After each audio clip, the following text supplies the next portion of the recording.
Pakinggan nyo itong mabuti kasi para may idea ka talaga. Napakaganda itong ating business natin, guys, no? Kasi itong Global Premier, sa iyong dashboard, makapag-add ka ng funds. So, hayaan mo lang kasi darating ang time na mamaster mo yun paano pag mag-add, no? So, halimbawa, no, isang tao na may crypto, tapos pinasaan ng wallet address kasi meron kasi itong wallet address papasaan para papasok. So, mapupunta siya dito sa balance, converted na into dollars na. So, ito na siya. So, ganun yan, guys, no? So, ano ba ang bakit nasabi ko na napaganda? Kasi, pag ikaw, gusto ka nang mag-upgrade, wala kang, hindi ka marunong paano mag-proseso yan. Ang gagawin dyan, bibili ka lang nito ng $30. So, kakaltasan ito ng $30, bibili ka. So, kayo kung magkasundo, kung magkano ang ibabayad mo, yan ang P2P, no? Kung ano yan, tao na yan. So, halimbawa, ang $30 kasi, estimated karamihan ang, nagbayad sila ng 1,950. So, ikaw, halimbawa, ako mayroon akong balance, magbigay ka sa akin ng 1,950. Ngayon, ang gagawin ko naman, ganito lang guys, pupunta ko sa dashboard, ang gagawin ko, punta ko sa my wallet. Tapos, i-click yung transfer funds. Yan. So, mag-transfer na ako, ang minimum dito $10. So, maglagay ako ng $30. Halimbawa, no? $30. Ngayon, ilagay ko yung username mo. Halimbawa, kung anong username mo. Halimbawa, Juan. Ayan. Tapos, ito optional lang. Tapos, click transfer.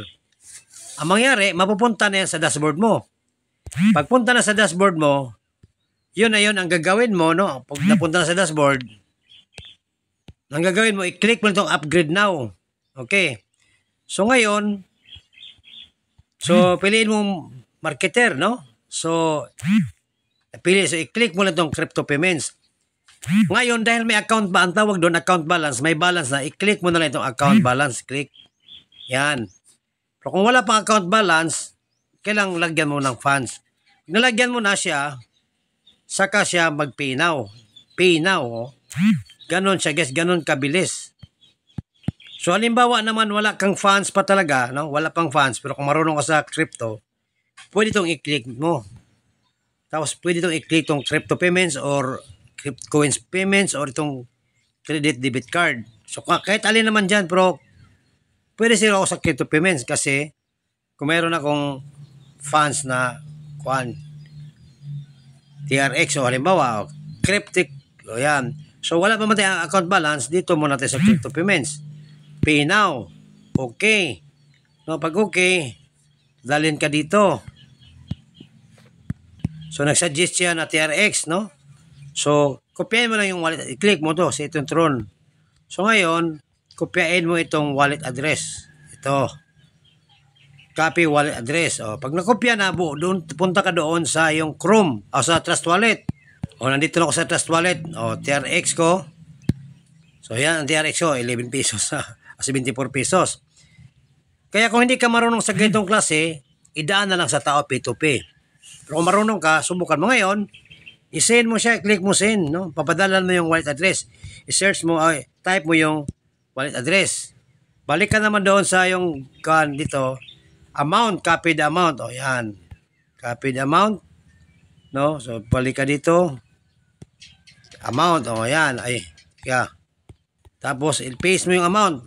So, ito guys, para sigurado talaga, no? Lagyan mo ng konti, no? Kahit magsubra, wala nang problema. Manatili man yan sa iyong dashboard. Pwede mong gawing 280, no? Ganun lang. Tapos, next na.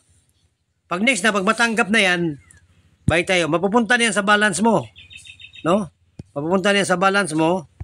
At pag mapunta sa balance mo, napunta na sa balance mo, ang gagawin mo, magpinaw ka na. Punta ka sa crypto, tapos balik ka dito sa account balance. O.